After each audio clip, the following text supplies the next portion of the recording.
পরিশোধ করবো, আমি কথা দিয়ে যাচ্ছি। এখন প্রায় বেলা 1:30 বাজে।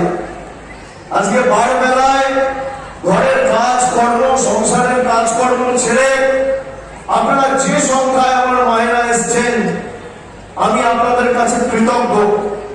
যারা বেলা 1টার সময়, 1:30টার সময়, 2টার সময় এই গরমের তীব্র দাবদাহকে উপেক্ষা করে সবাই আসে, তারা শুধু বক্তব্য শুনতে আসে না, তারা সিদ্ধান্ত নিয়ে আসে যে 29 তারিখ লাইনে দাঁড়িয়ে ভোটটা জোড়াফুলকে দিয়ে চতুর্থবার বাংলাদেশ মানুষের সরকার প্রতিষ্ঠা করব।